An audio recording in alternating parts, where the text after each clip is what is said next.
Welcome to Cursed Stories. In this series, we won't be looking for monsters under our beds, but rather uncovering the dark side of history, the crimes that were never solved, and the secrets that refused to stay buried.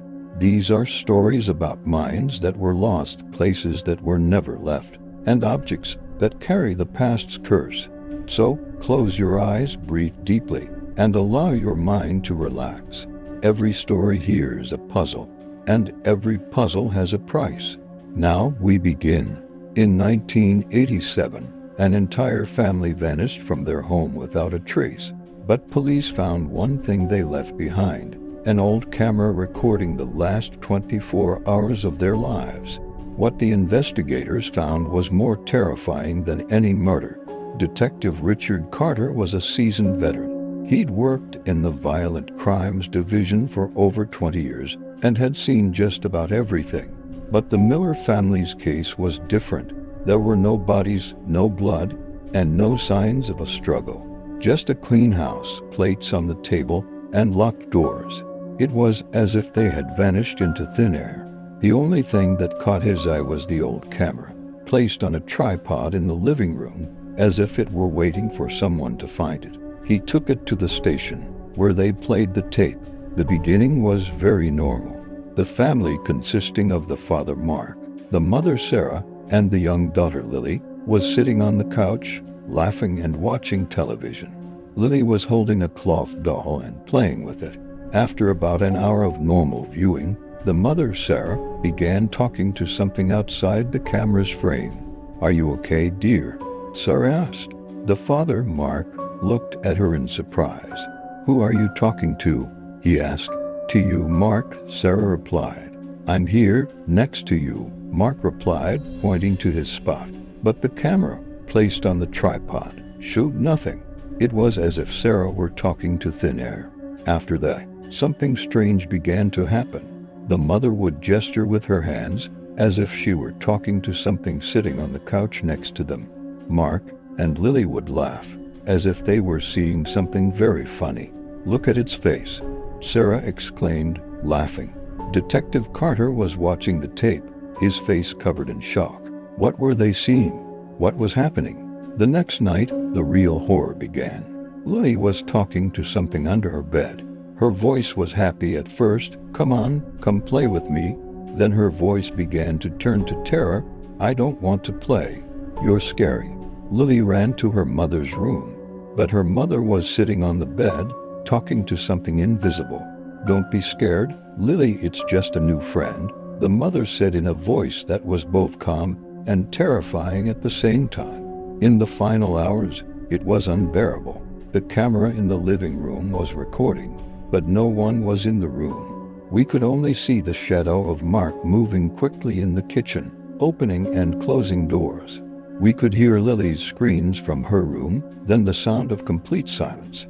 In the last moment, we heard a whisper, "Are you scared?" The voice came from somewhere inside the room.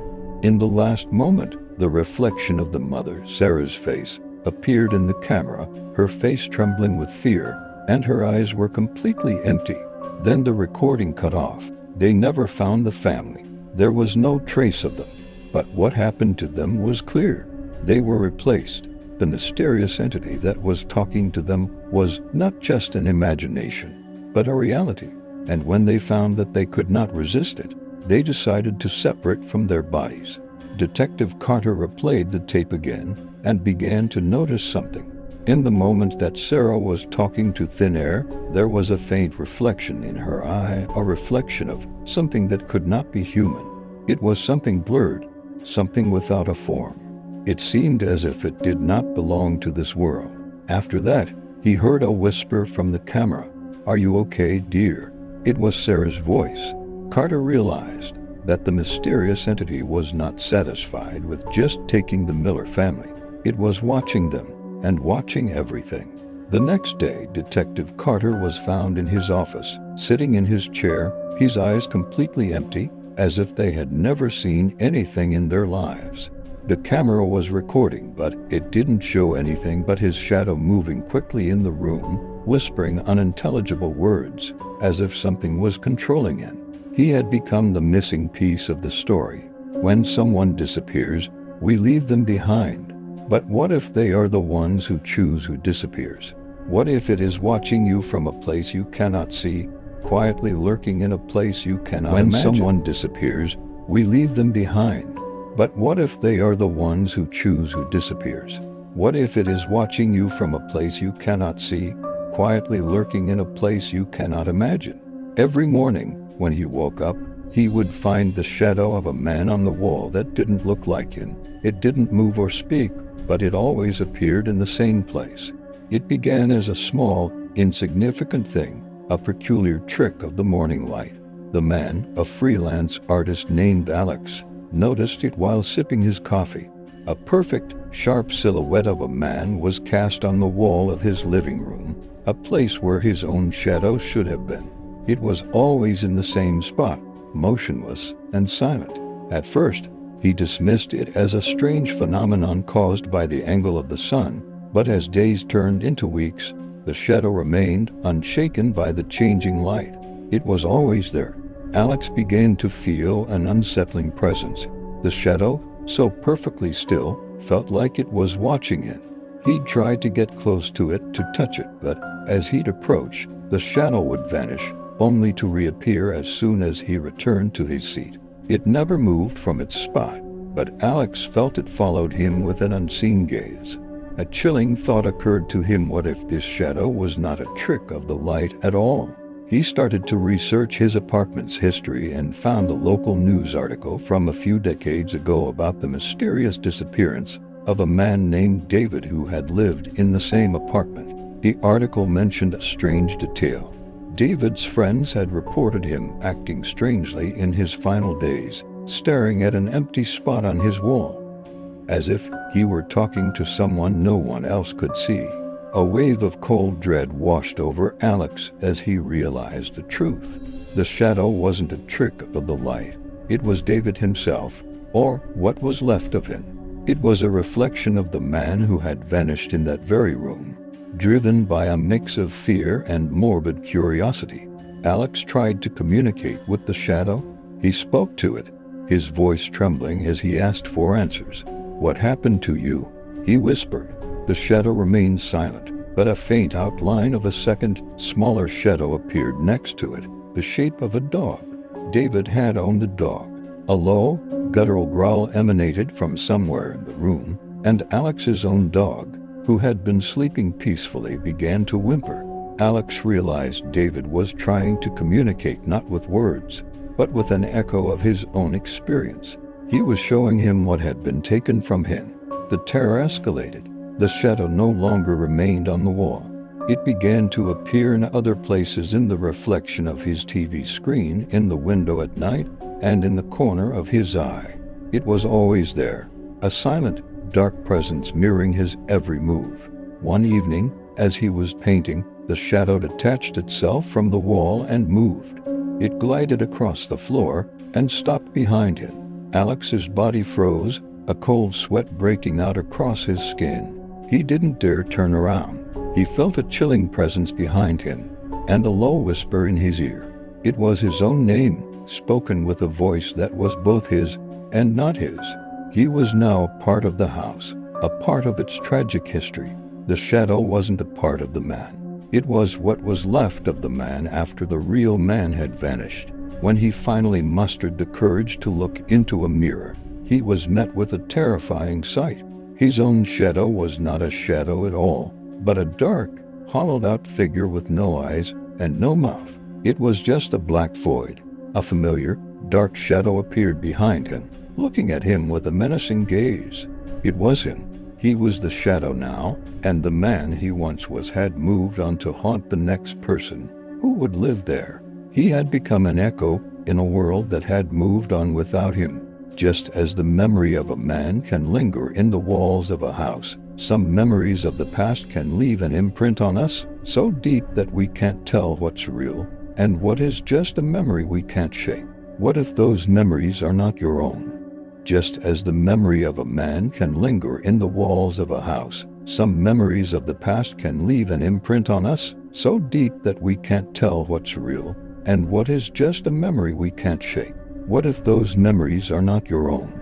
She found an old notebook in an abandoned mailbox, and with every page she read from it, she felt something growing inside her. It began simply enough, a curiosity born out of boredom. The notebook was bound in faded leather, its pages yellowed and brittle. On the first page, in a delicate, old-fashioned script, was a name, Eleanor Vance. For weeks, she devoured the journal entries, captivated by Eleanor's life in the 1920s, her quiet joys, her secret sorrows, and her growing obsession with a strange, dark presence in her home. The entries grew more erratic and terrifying, describing a consuming darkness and a feeling of something seeping into her mind. The last entry was a desperate plea. "It's inside me now. I am not myself." The journal ended abruptly, but for our narrator, it was only the beginning. The eerie fascination she felt for Eleanor's story began to manifest as something far more sinister. She found herself speaking with an accent from a bygone era, using words she'd never heard before. Her own memories began to blur, replaced by fragmented visions of Eleanor's life. She saw herself walking through Eleanor's home, wearing Eleanor's clothes, and feeling Eleanor's creeping dread. Her body started to change in subtle ways, a faint tremor in her hand, a peculiar ache in her bones that mirrored an old injury Eleanor had written about. She became a living canvas for a ghost's unfinished story. The horror reached its peak when she began to see the presence that had haunted Eleanor. In her bedroom mirror, behind her own reflection, was the faint, skeletal image of a woman. It was Eleanor, her eyes wide with a plea for help. She realized the journal wasn't just a record of a haunting. It was a vessel. Eleanor had poured her essence, her fear, and her torment into its pages, and now, by reading it, our narrator had opened the door and invited the ghost inside. Eleanor wasn't haunting her. She was trying to escape.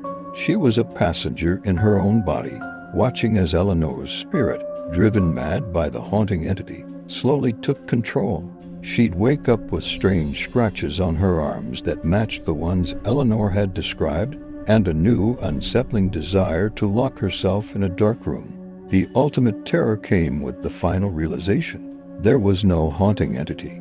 There was only Eleanor, who had lost her mind to the solitude and the journal. But now that solitude and that madness had found a new host. The journal wasn't a curse, it was a recipe, a guide on how to lose oneself completely to the darkness. When she reached the final blank page, she found a message she didn't write, in a script that was not her own. "Now you know. Write your story so I may be free." The journal was waiting for her to fill its empty pages with her own descent into madness. She was now the next Eleanor Vance. The journal had found its new home. But what about the homes that are already full? What about the places that have been cursed by a history so violent no one can ever truly leave? But what about the homes that are already full? What about the places that have been cursed by a history so violent no one can ever truly leave? In a secluded area, a group of historians decided to rebuild an old village. But they didn't realize that rebuilding a place might also rebuild what once haunted it. The project, named New Canaan, was an ambitious attempt to resurrect a 17th century settlement that had been wiped out by a massacre. For months, the team of historians and archaeologists worked tirelessly, using old maps and journals to reconstruct the log cabins, the church, and the communal well piece by piece. They were meticulous, even using the same techniques and materials as the original settlers. But as the village took shape, strange things began to happen. The sounds of distant crying would echo from the woods at dusk, faint whispers could be heard on the wind, and tools would vanish from where they were left, only to reappear in unexpected places. The team, rational scientists, all dismissed it as tricks of the mind or the natural spookiness of the isolated location. They joked about ghosts, unaware that the spirits they were raising were not benign. The leader of the project, a historian named Dr. Reese Thorne, was the first to realize the true horror. While sifting through a recreated plot of land, he unearthed a small, rusty dagger. The moment his fingers closed around the hilt, a jolt of ice-cold energy shot up his arm. That night, he had a vivid nightmare of a man, his body covered in blood, running through the woods, clutching a dagger identical to the one he found. He woke up screaming. The dreams became a nightly occurrence for everyone on the team. They were not just dreams, but relived memories. They were experiencing the massacre firsthand.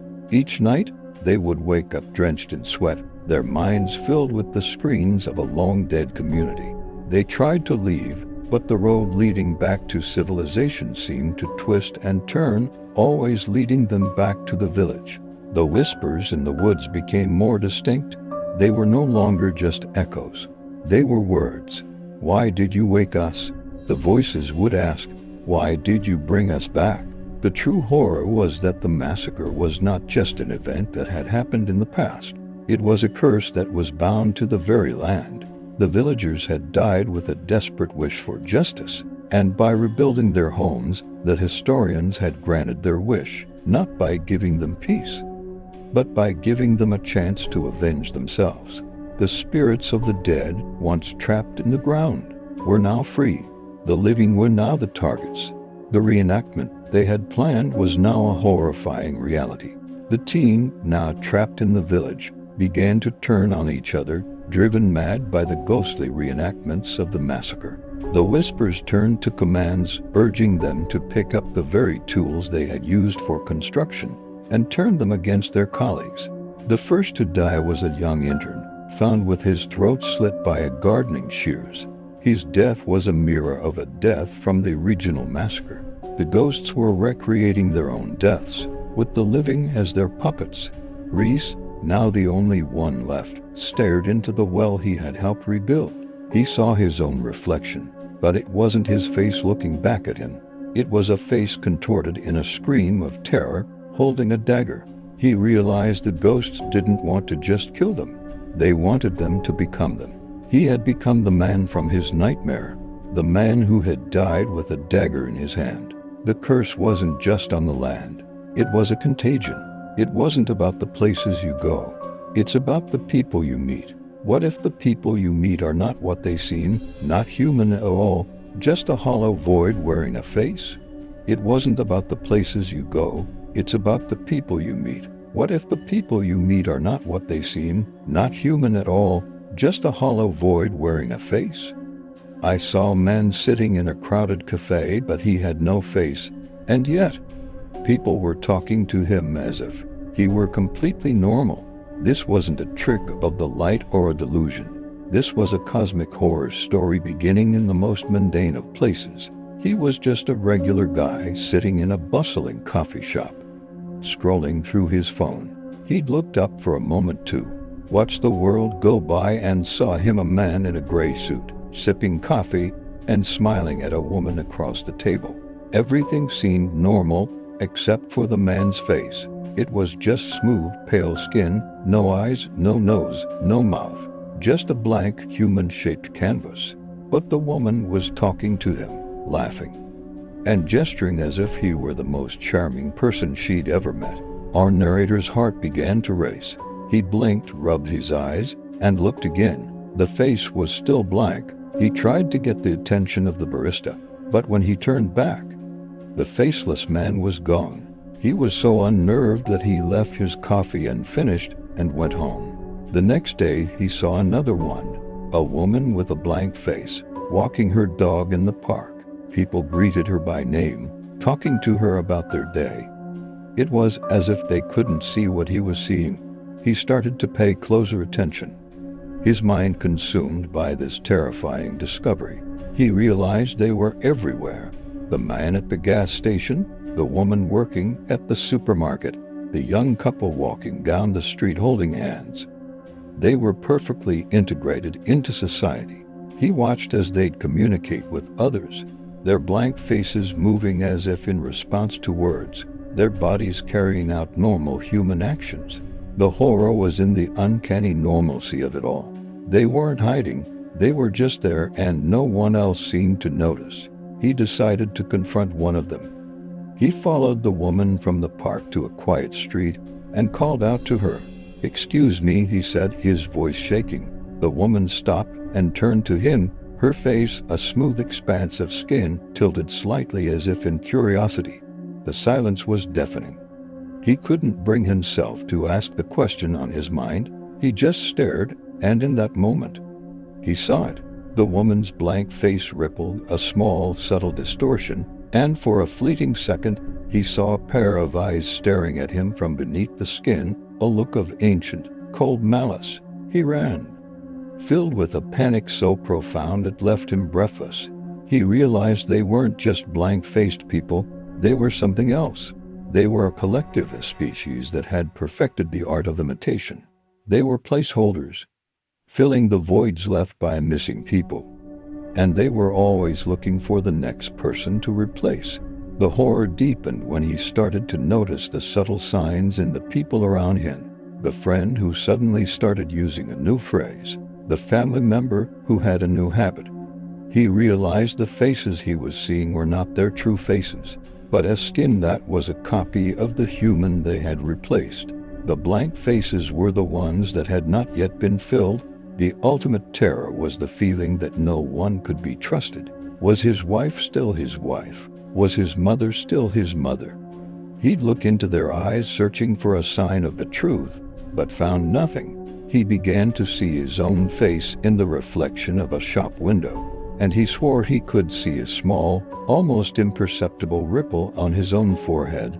The blank faces were getting closer, and they were ready to take him. And what about the home you think is your own? What if the things you bring into it are not just objects, but curses? What if a simple window opens to a world that you cannot close?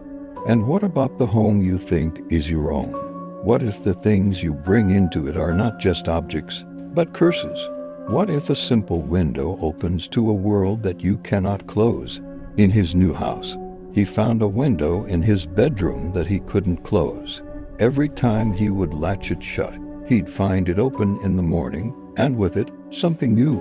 It was a beautiful old Victorian home, and the man, a writer named Elias, was enchanted by its rustic charm.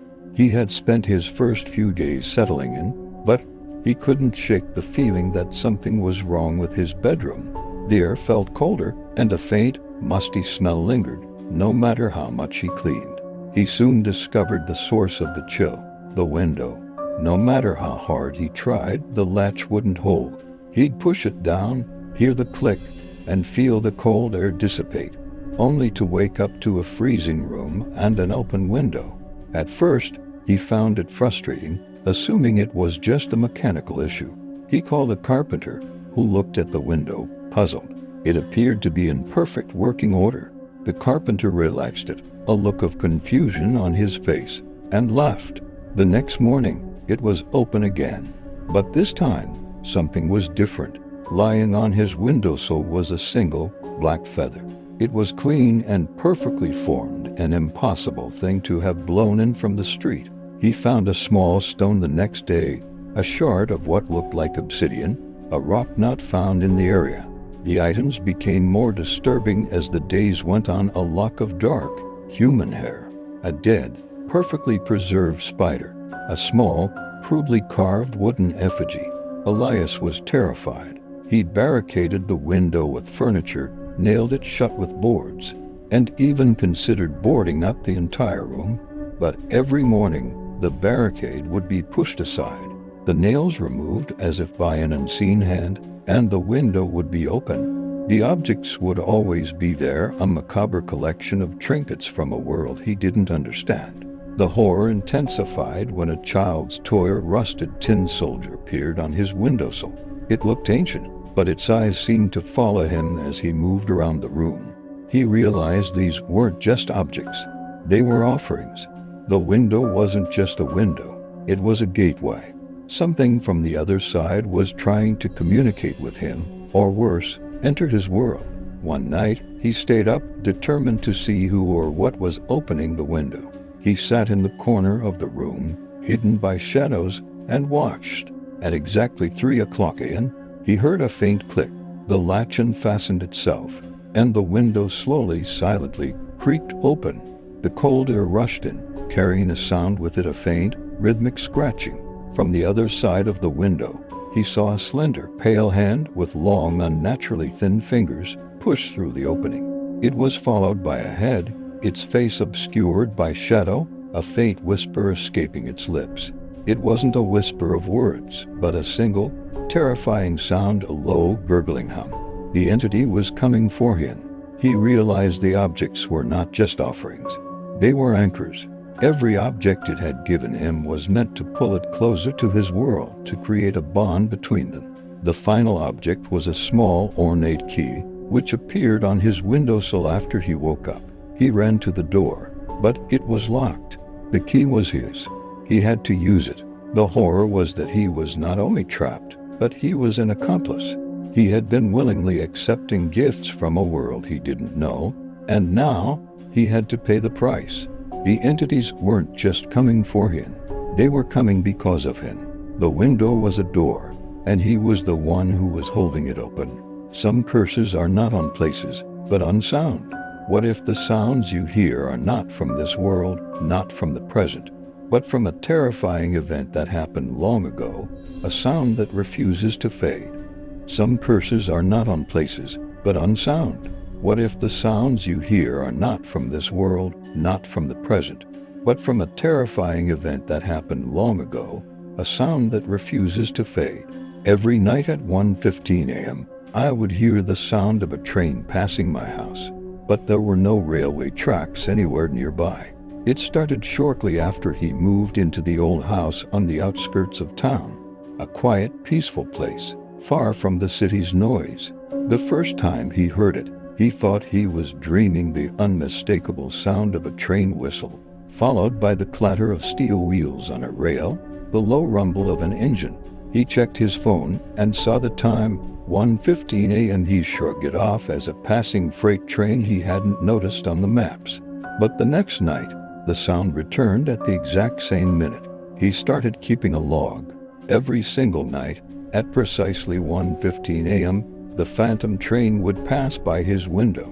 The sound was so clear and vivid, he felt like he could almost feel the vibrations of the ground. The obsession began to take hold. He drove for miles in every direction, searching for any abandoned railway lines, any hint of a forgotten route. There was nothing. The town's historical society had no record of a train ever running near his house. The more he searched, the more the sound began to change.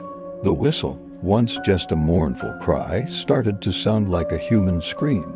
The clatter of the wheels morphed into a panicked, rhythmic thudding, and beneath it all, a chorus of fate-tormented whispers. The sound was no longer just passing by. It was telling a story. He started to research the history of the land his house was built on. He found an obscure old newspaper article detailing a horrific train accident from the 1930s. A passenger train had derailed on a high bridge just a few miles from his home. The bridge, now long gone, had collapsed, and the entire train plunged into a ravine, killing everyone on board.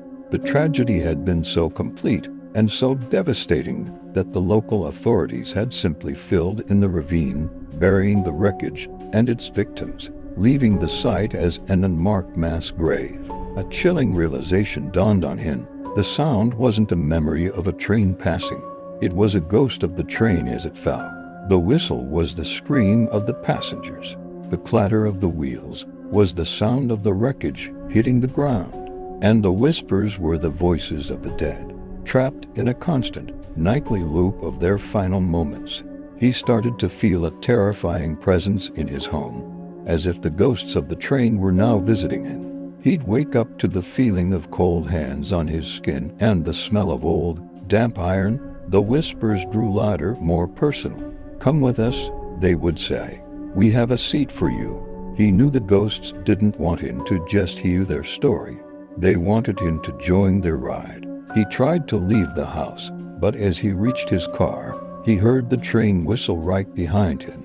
He looked back and saw nothing but his own terrified reflection in the window. The sound was a curse, a call to the dead. The horror culminated one night when he heard a new sound, the sound of his own front door unlocking and slowly creaking open, followed by the faint thudding of footsteps on the floor. The train was no longer passing by. It had stopped. It was waiting for him. He realized the ghosts of the train had found a way to reach him. They were now in his house, and they were inviting him to their final journey. But not all bodies rest in peace. Some crimes are so dark, they defy even death. What if a man's body refuses to decompose, as if frozen in time, waiting for its killer to be found? But not all bodies rest in peace. Some crimes are so dark, they defy even death. What if a man's body refuses to decompose, as if frozen in time, waiting for its killer to be found? In a remote forest, hunters found the body of a man, but it looked as if he had died just moments ago, even though his death certificate dated back 50 years. The discovery was unsettling. The body was perfectly preserved, its clothes pristine, its eyes still open and clear, a look of profound terror etched onto his face. The only clue was a small, crudely carved wooden idol clasped tightly in his hand. The police were baffled. Forensics confirmed that the body, identified as a local merchant who vanished in the 1930s, had not been frozen or mummified. It was simply in a state of impossible stasis. The case was quickly handed over to Detective Lena Price, a sharp, skeptical investigator known for her ability to solve cold cases. As she began her inquiry, she felt a creeping sense of dread. The air around the body was impossibly cold, and a faint electrical hum seemed to emanate from the idol in its hand. She learned from old town records that the merchant had been an amateur historian, known for his obsession with local folklore. He had been researching a series of mysterious disappearances, all of which led back to a strange cult that worshipped a primordial entity.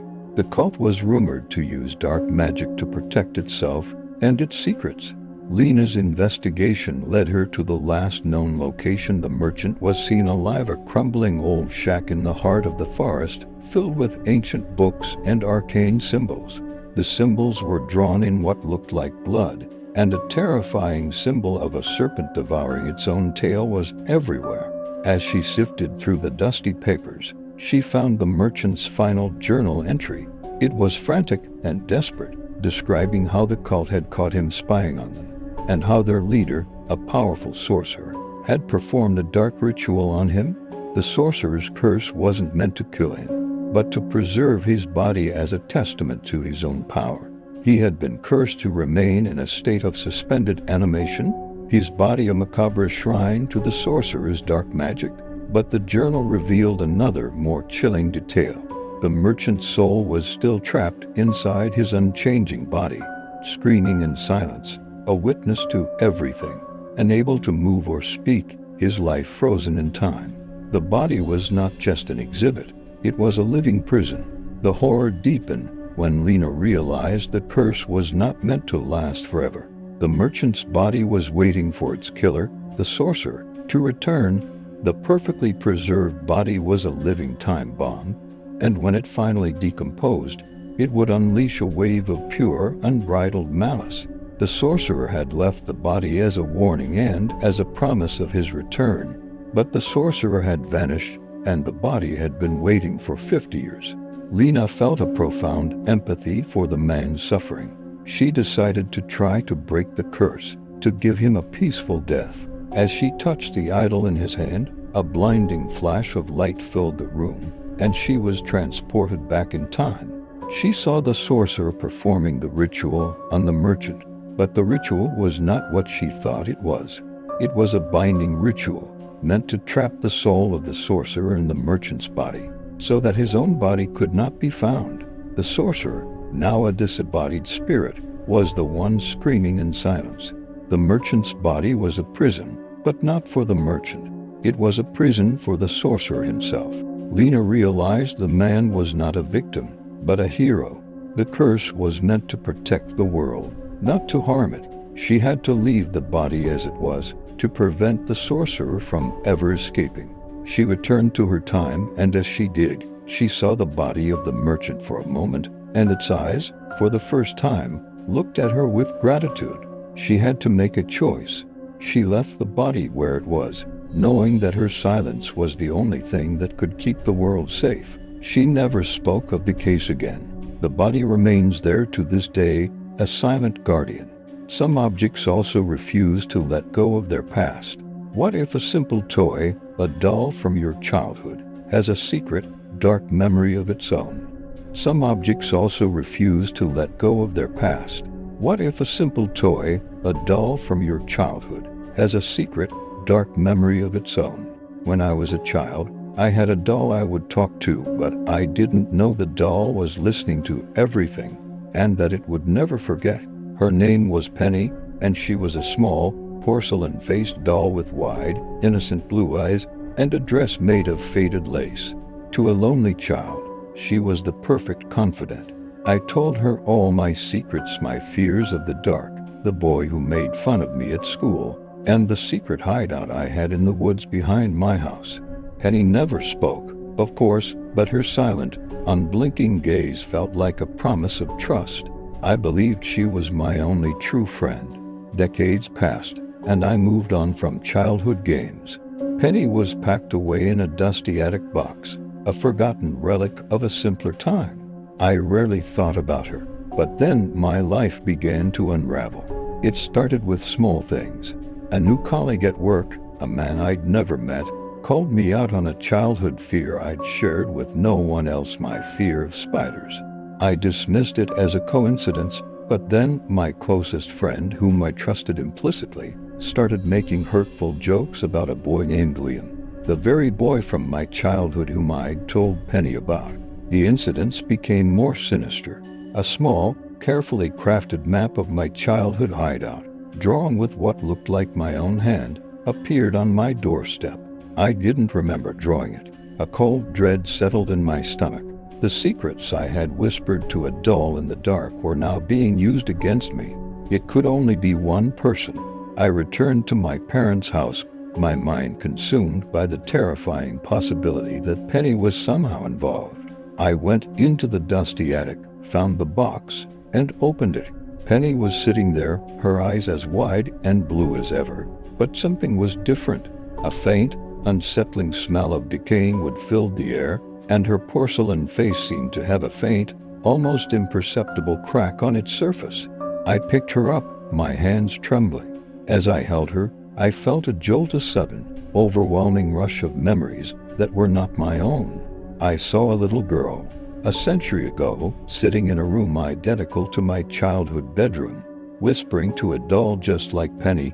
The girl was crying, telling the doll her darkest secrets of her family's terrible past. And then I saw the terror on her face as she watched the doll's eyes seem to flicker with a malicious light. I realized the doll wasn't just a listening device. It was a vessel, a living repository of secrets and fears passed down from one child to another.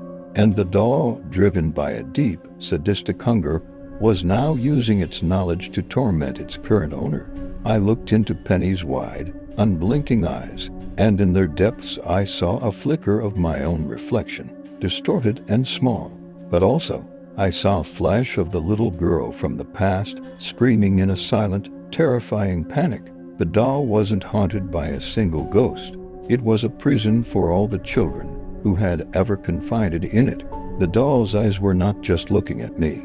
They were staring through me into the endless darkness of my past.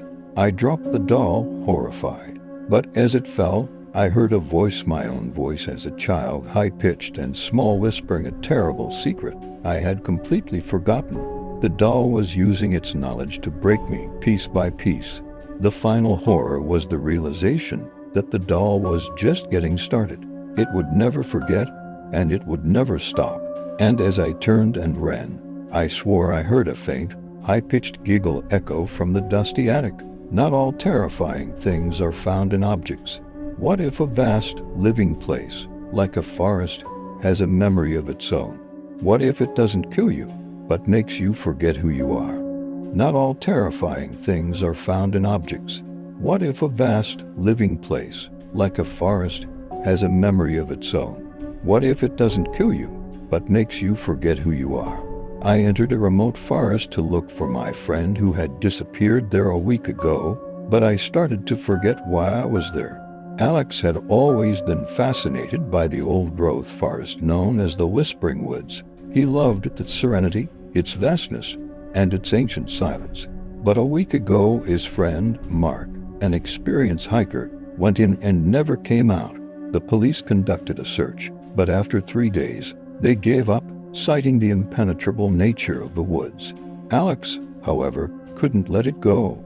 He packed a bag, grabbed a compass, and entered the forest, determined to find his friend. The moment he stepped inside, a strange sensation washed over him. The trees seemed to close in, and the sounds of the outside world faded into a profound silence. He walked for what felt like hours, calling out Mark's name, but received no reply. As he continued, a faint, sweet smell, like a mix of old earth and blooming flowers, filled the air, and he felt a sudden, inexplicable sense of peace. He found a small, sunlit clearing and sat down to rest. He opened his bag to grab a bottle of water but paused, his mind going blank for a fleeting second. He looked around, a confused expression on his face. He knew he was looking for someone, but he couldn't remember who. The name Mark was gone, a blank space in his memory. He dismissed it as fatigue and got up to continue his journey. As he walked, the path seemed to change. The familiar landmarks he had seen on his map now looked alien and unfamiliar. He found a small, trickling stream and knelt down to drink. As he cupped his hands and brought the water to his lips, he caught his own reflection. His face looked tired. His eyes looked lost. He tried to remember his own name, but couldn't. The memory of his life, his job, his family, it was all gone. He had a vague feeling of purpose, of searching for something, but the reason was completely gone. He was just a person walking, nothing more. He realized the forest was alive. It didn't have teeth or claws. It had a hunger for memory. It consumed the identities of those who entered, leaving behind a hollow shell of a person, forever trapped in its green labyrinth. He came across a person sitting by a small rock. The person was staring into space, a blank, peaceful look on their face. He recognized the clothes. It was Mark. He was alive. But he wasn't Mark anymore. He was just a body, a vessel, a part of the forest now. His eyes, once full of life, were now as empty as the trees around them. He tried to get Mark's attention, to make him remember, to tell him that they had to leave. But the words wouldn't come out. The forest had taken his voice, too. He fell to his knees, tears streaming down his face, not because of fear, but because of a profound, painful sadness. He looked up at the towering trees around him, and in their ancient, mossy faces, he swore he could see hundreds of blank, peaceful faces. Faces of people who had been forgotten, who had been erased by the forest. He felt his own memories slipping away, the face of his mother, the sound of his dog's bark, the warmth of his home, all being replaced by the vast, quiet greenness of the woods. He looked at Mark's face, and for a fleeting second, he saw his own face reflected in his friend's empty eyes. He realized Mark wasn't just a part of the forest. He was the one who was now waiting for Alex to join in. Alex had found his friend, but he had lost himself. He was now just a person walking in the woods with no name and no memory, forever lost in a vast and beautiful prison. He was home. A place can be a prison, a memory can be a curse, and the things that haunt us can take the very essence of who we are. We have reached the end of the first part of our journey. But this is just the beginning. The shadows are getting darker, the secrets are getting deeper, and the next 10 stories await us. Until then, be careful what you search for some truths are better left buried. A place can be a prison, a memory can be a curse, and the things that haunt us can take the very essence of who we are. We have reached the end of the first part of our journey, but this is just the beginning. The shadows are getting darker, the secrets are getting deeper, and the next 10 stories await us. Until then, be careful what you search for some truths are better left buried. The first message was just a simple text, a string of gibberish, but it was from a number I didn't recognize, and it was the first call I'd received in days. It all started with the new phone. I had picked it up from a small, dusty electronics shop downtown. The owner, a frail old man with a nervous twitch, had sold it to me for a fraction of its price, claiming it was an old model no one wanted. I didn't care about the model. I just needed a phone. But the moment I activated the SIM card, my life changed. The first text came late at night, a string of symbols and numbers that made no sense. It was just a small glitch, I thought. But then, the calls started. They were from blocked numbers, but they weren't silent. They were filled with an unsettling sound, a low, rhythmic thumping, like a heartbeat. The thumping would get louder and faster every time I tried to hang up, as if the sound itself was a living thing, angry at being cut off. I changed the SIM card, but the messages and calls continued, always from a new, unknown number. I realized the curse wasn't on the number. It was on the phone itself. It was a digital curse, a virus that had bonded with the hardware. The calls weren't coming from people. They were coming from a pattern of sound, a digital ghost. The messages started to become more coherent, a series of fragmented words. They were always a warning. He is near. He is watching. Don't open the door. I was terrified, and I stopped answering the calls. But the messages kept coming, becoming more urgent, more frantic. I learned from the internet that the phone I had bought was a rare model, known for a series of strange occurrences. The previous owners had all gone missing. Their last known messages were from the same numbers that were now texting me. The horror was that the messages were not just warnings. They were the last words of the dead. Their souls were trapped inside the phone, screaming through the text messages, trying to warn me before they too were consumed by the thing that was hunting them. The thumping sound on the other end of the line was the sound of their hearts, beating with fear. I decided to find out what had happened to the previous owners. Their lives had been erased, their social media, their emails, their every digital footprint all gone. It was as if they had never existed. But one of the messages was more personal. It had my name in it. Leo Hyde. He's coming. I had a moment of pure, unadulterated terror. The messages weren't just a record of the past. They were a communication from the future. The last words of the previous owners were meant to save me because I was next. I threw the phone away, but it was too late. I started receiving calls from my own number. When I answered, there was no sound, only a blank, white screen. I looked at the phone and saw my own reflection, and for a fleeting second, my eyes turned into a pair of empty, black voids. The phone's curse wasn't just to hunt you. It was to become you. I was the final caller. And what about the things you find in the dark? What about the box that holds nothing, and yet contains everything you are most afraid of? And what about the things you find in the dark? What about the box that holds nothing, and yet contains everything you are most afraid of? It was a simple, small wooden box carved with intricate patterns, but I found it in my home. And it wasn't there before. It appeared on my living room table one morning, a beautiful, unexpected artifact. I had just finished my coffee and was about to head to work when I noticed it. I lived alone, and I was certain it hadn't been there the night before. I picked it up, feeling its cool, smooth surface. It had no lock or latch, but it was impossible to open. No matter how hard I tried, the lid wouldn't budge. It felt as if it were a single, seamless piece of wood. The strangeness of the situation was overshadowed by a morbid curiosity. I tried everything, prying it with a knife, soaking it in water, even trying to break it. Nothing worked. It was impervious to all my attempts. The box sat on my table for days, a silent, unyielding puzzle. But then, I began to notice something strange. I would feel a sense of dread whenever I looked at it, a cold, heavy feeling that something was wrong. And at night, when the house was silent, I would hear a faint, almost inaudible sound coming from inside the box, a sound like a soft whisper. The whispers weren't words. They were emotions. The first night, it was a profound sadness. The second, a crippling loneliness. I realized the box was feeding me feelings, not sounds.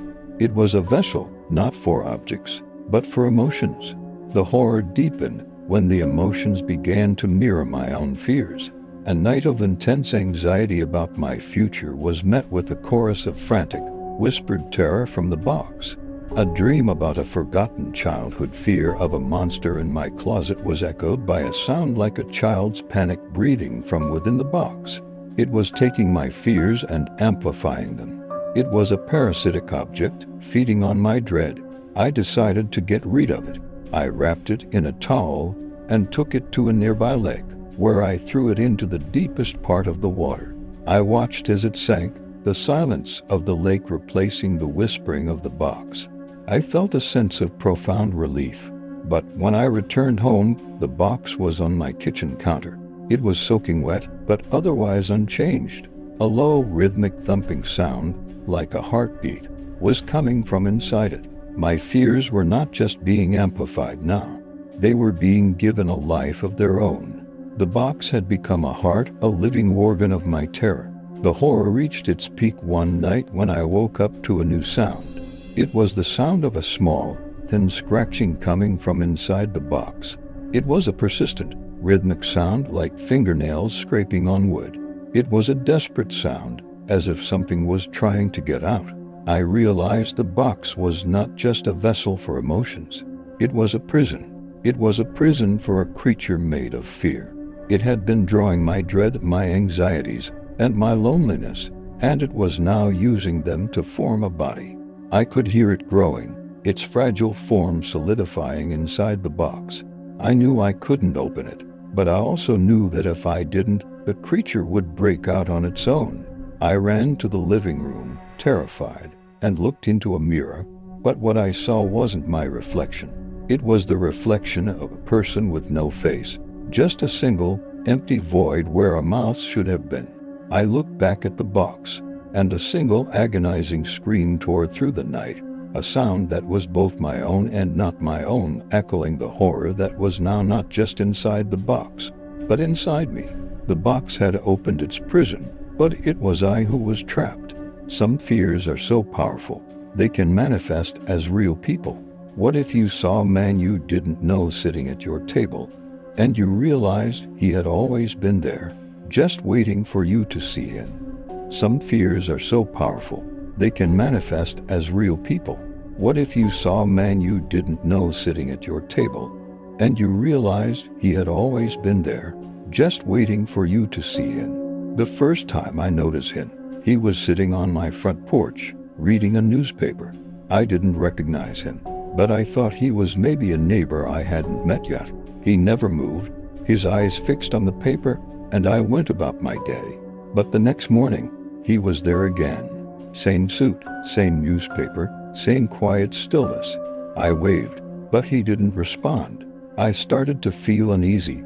My house was in a quiet suburb, a place where everyone knew everyone. So, I asked my neighbor, an elderly woman named Mrs. Gable, about the man on my porch.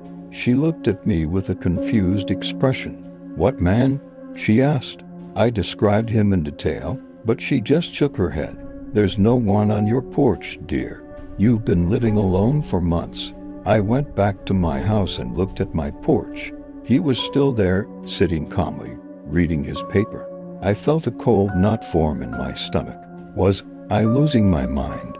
The horror was not in his presence, but in his utter normalcy. He was a perfect imitation of a person, and yet no one else could see him. I tried everything to get rid of him.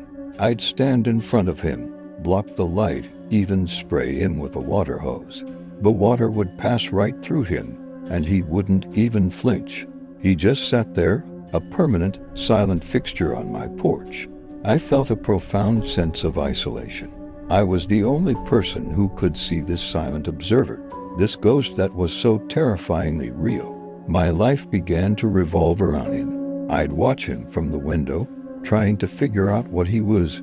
His face, so serene and calm, never changed. He never ate, he never slept. He just sat there, a patient, unwavering presence. One night, I decided to confront him. I walked out to the porch and stood directly in front of him. "Who are you?" I whispered, my voice trembling. The man slowly lowered his newspaper, his eyes, so vacant and dead, staring right into mine. His lips parted, and a low, dry whisper escaped, a voice so old and ancient it sent a shiver down my spine. "We are all a little bit like him.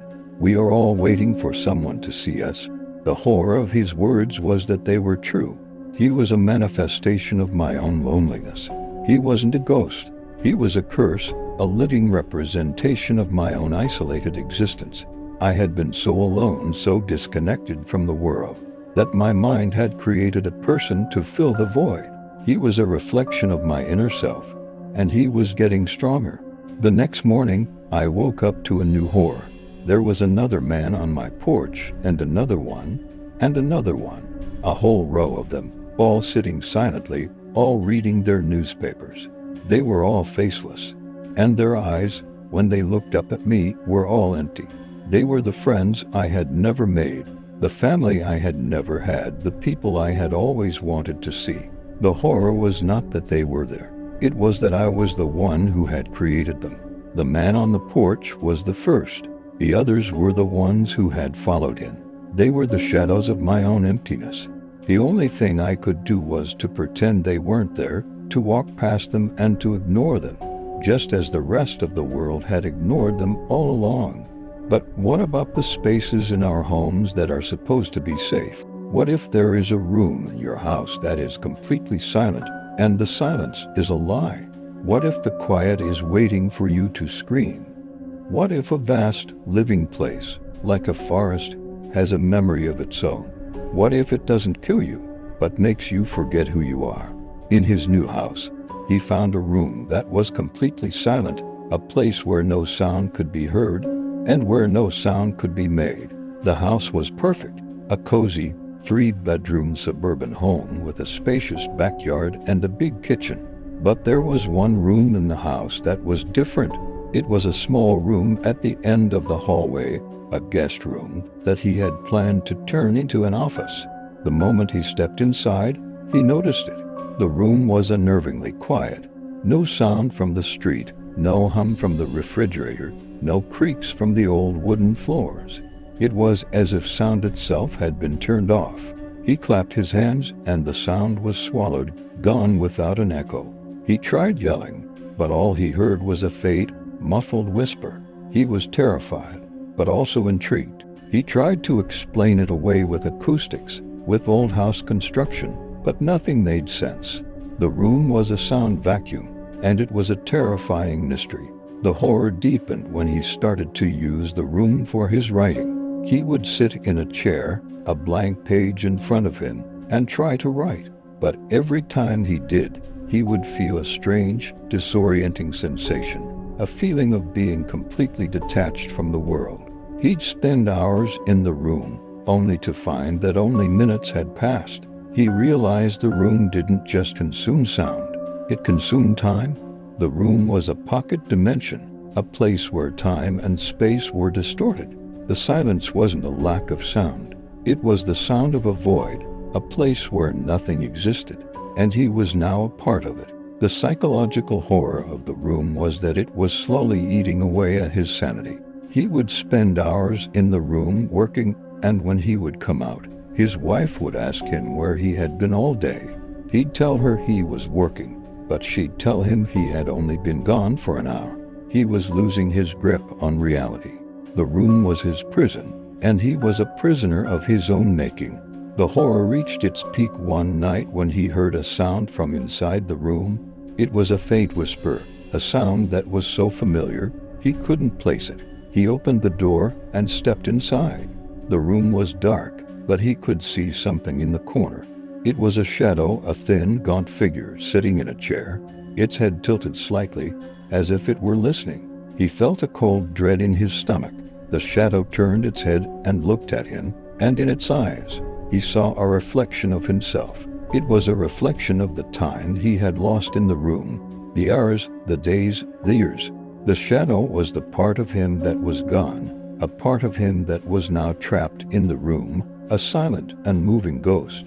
He realized the room wasn't just a sound vacuum. It was a memory vacuum. It was a place that was designed to make you forget, to consume you piece by piece, until there was nothing left. He tried to scream, but the sound was swallowed by the room. The shadow smiled, a thin, crooked smile that was a reflection of his own fear. He was now a part of the room, a part of the silence, a silent, unmoving ghost, trapped in a place that had no name. Some stories are so tragic, they can create a person who never was. What if you found a diary of a boy you never knew, and he was writing about a life that was supposed to be yours? Some stories are so tragic, they can create a person who never was. What if you found a diary of a boy you never knew, and he was writing about a life that was supposed to be yours? The diary was old, its pages yellowed and brittle, and I found it in an antique shop I'd never been to before. It had my name on the cover, my exact name and handwriting, but the dates were wrong. It was a journal of a life I had never lived. It was a journal of a boy named Thomas, who had a twin brother named me. The boy in the diary was me, but he had a brother I never had. The entries were a detailed account of a life I knew nothing about. The boy in the diary was loved. He was a good student, he had friends, and he had a family that was still together. He was everything I was not. The diary was a terrifying mirror. It showed me a life that was supposed to be mine, a life of happiness and fulfillment. But the entries also spoke of a strange, unsettling feeling, a feeling of a presence that was always there, a shadow that was always watching, and a fear that a part of him was missing. The horror began when I started to see things that were in the diary. I would look at old family photos and see a faint, almost invisible image of a boy standing next to me. I would wake up in the middle of the night to the sound of a voice whispering my name, a voice that was both my own and not my own. I was terrified. The diary was not a journal. It was a curse. It was a document of a life that was supposed to be mine, a life that had been taken from me, and the boy in the diary was a ghost who was trying to get his life back. I realized that the boy who was never born was not a ghost. He was a living memory. He was a person who was created by a single, tragic choice. I learned from my parents that I was supposed to have a twin brother, but he died at birth. My parents never spoke of it. The diary was a record of the life he should have had. The horror of the diary was that it was a curse that was designed to make me feel guilty, to make me feel like I had taken a life that was not my own. The boy in the diary was not a ghost. He was a manifestation of my own guilt, a living symbol of a life that was supposed to be mine. He was a part of me, a part of my past that I had never known. The horror reached its peak one night when I woke up to a new entry in the diary. It was a new page, a new entry that was written in my own handwriting. It was a desperate plea for help. He's here. He's taking my life back. I was terrified. The boy in the diary was a part of me, and he was now a part of my world. He was taking my life back, one memory at a time. The diary wasn't just a record of a life I had never lived. It was a blueprint of a life I was about to lose. I looked in the mirror, but I couldn't see my own face. I saw the face of the boy from the diary, his eyes filled with a sad, empty expression. I was becoming him, and he was becoming me. My life was now his, and I was just a memory. The diary was a curse, but it was also a gift. It was a chance for me to live a life that was supposed to be mine, even if it meant I had to lose everything I had ever known. But not all curses are psychological. Some of them are physical, and some of them are in the very walls of your house. What if the house you live in is not a building, but a living, breathing thing? But not all curses are psychological. Some of them are physical, and some of them are in the very walls of your house. What if the house you live in is not a building, but a living, breathing thing? The first night I spent in my new house, I was woken up by the sound of a heartbeat, a deep, rhythmic thumping that seemed to come from the walls themselves. I dismissed it as old pipes, as the settling of an old house. But the sound was too rhythmic. to perfect. It was the sound of a heart. I started to notice other things. The house would groan in the night, a long, low moan that sounded like a sigh of pain. The walls would sometimes feel warm to the touch, and the floorboards would shift under my feet, as if they were alive. I tried to explain it away with logic, with science, but nothing made sense. The horror was that the house was alive, and it was a living, breathing thing. I learned from a local historian that the house was built on a plot of land where a terrible tragedy had occurred. A family had been trapped inside the house during a fire, and they had all perished. The house was not just a house. It was a memorial to their suffering. It was a tomb, and I was its new inhabitant. The heartbeat I was hearing was the heartbeat of the house, a heartbeat that was filled with pain and suffering. The house was not just a house. It was a living, breathing prison. The horror deepened when the house started to become more demanding. It would lock the doors on its own, turn on the faucets, and even make the lights flicker. It was a conscious being, and it was not happy. It was a silent, unmoving monster, and I was trapped inside it. The house was trying to communicate with me, to tell me its story. It was trying to show me the fire, to make me feel the pain of the family who had died inside it. But the house was not just trying to show me its past. It was trying to make me a part of it. The house was trying to kill me.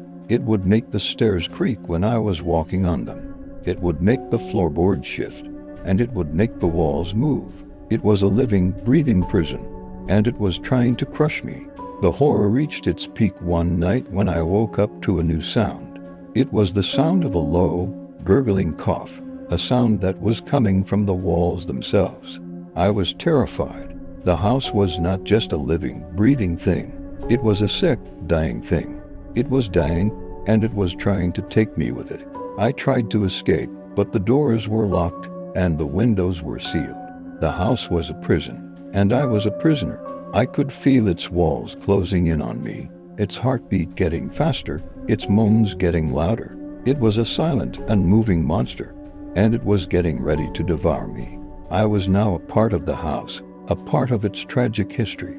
I was not just a tenant, I was a prisoner, and my life was about to become a part of the house's story. But what about the voices that are not in your house, but in your head? What if the screams you hear are not from the past, but from a future you can't escape? What if the past is not a memory, but a curse? But what about the voices that are not in your house, but in your head? What if the screams you hear are not from the past, but from a future you can't escape? What if the past is not a memory, but a curse? It began with whispers, faint and fleeting, at the edge of my hearing. I was a historian obsessed with a series of murders that happened in my city in the 1920s. I had spent years researching the cold cases, poring over old newspaper articles and police records. I was convinced that the killer had never been found and that the crimes were never solved. But the more I researched, the more the whispers grew louder. They were the voices of the victims, faint and terrified, a chorus of pleas for help. They would tell me their names, their last words, their final moments. I was terrified, but also intrigued. I had a profound sense of purpose. I was the only person who could hear them, the only person who could give them justice. I started to use the whispers to solve the cases. They would tell me where the bodies were buried, what the killer looked like, and where he lived. I would tell the police, and they would find the bodies, and they would find the killer. But the more I helped them, the more the whispers grew louder. They were no longer just whispers. They were screams. They were screaming for justice, but they were also screaming for something else. They were screaming for me to join them. I realized the voices were not just a tool. They were a curse. They were a curse that was designed to make me feel guilty, to make me feel like I had to solve all the crimes in the world. I was a prisoner of the past, and I was losing my mind. The voices would not let me sleep. They would not let me eat. They would not let me live. I was haunted, and I was losing my sanity. The horror deepened when I started to hear a new voice. It was a low, guttural voice, a voice that was not from a victim, but from the killer. It would whisper in my ear telling me how he had killed them, how he had tortured them, how he had buried them. He was not a ghost. He was a living memory, a part of my mind that was now a part of the killer's mind. The horror reached its peak one night when I woke up to a new sound. It was the sound of my own voice, but it was not my own. It was a voice that was filled with a cold, malevolent laughter. The voice was telling me how I had killed the victims, how I had buried them, and how I was the one who was the killer. I was terrified. The voices were not just from the past. They were from a future I couldn't escape. I was the killer, and I was now a part of the past. The curse was not just on me. It was on the entire city. I was now a part of the city's tragic history, and I was the one who had to pay for it. I ran to the police station, but they didn't believe me. They told me I was crazy. I was now alone, a prisoner of my own mind. I was a ghost, a silent, screaming ghost, trapped in a world that didn't believe me. But not all horrors are physical. What about the digital world? What if a simple game is not just a game, but a living, breathing curse? What if the game doesn't end? But not all horrors are physical. What about the digital world? What if a simple game is not just a game, but a living, breathing curse? What if the game doesn't end? It was a simple online puzzle game, a series of codes and riddles that led to a deeper, more complex mystery. I was a gamer, obsessed with solving puzzles, and this one was the most challenging I had ever played. The game was called The Cipher, and it had no developer, no website, and no reviews. It was just a standalone file I found on a dark web forum. It was a terrifyingly simple game. The first level was a simple cipher, a string of letters and numbers that led to a message. The message was a riddle that led to a new code, a new puzzle. The game was an endless loop of riddles and codes, and I was hooked. I spent weeks, then months, trying to solve it. But the more I played, the more the game began to change. The puzzles became more personal. The riddles were no longer just about codes and numbers. They were about my own life. A riddle about a secret I had shared with no one else. A code that was the date of my mother's death. I was terrified. The game wasn't just a game. It was a living, breathing curse. It was a digital ghost, a being that had somehow found a way to access my memories and use them against me. The horror deepened when I started to see things in the game that were not there. I would solve a riddle and find a picture of my bedroom on the screen, a picture that was taken from the exact same angle as the one I was standing in. I would solve a code and hear a faint whisper from the speakers, a whisper that was my own voice, but it was filled with a chilling, malevolent laughter. The game was not just a curse. It was a living entity that was trying to take over my life. It was trying to become me. I tried to uninstall the game, but I couldn't. The file was invisible, and it was impossible to delete. The game was now a part of my computer, a part of my life. The horror reached its peak one night when I was playing the game. The screen went blank, and a single, terrifying message appeared. "You are not the player. You are the game." I was horrified. The game was not a game. It was a prison. It was a prison for the souls of the people who had played it before me. The puzzles, the riddles, the codes, they were all a part of a larger plan. The game was not designed to be solved. It was designed to trap you. I realized I was not the player. I was a character in the game. I was a puppet, and the game was a master.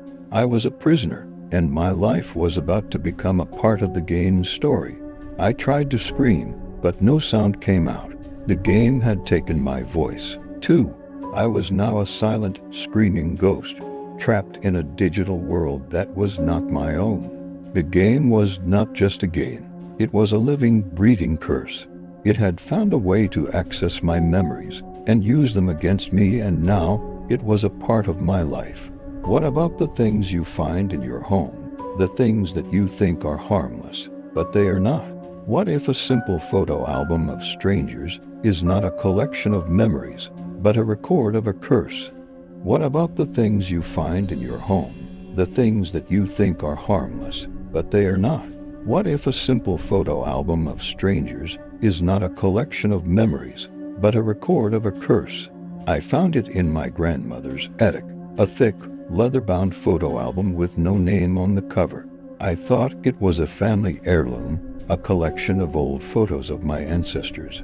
But when I opened it, I found pictures of people I had never seen before, strangers.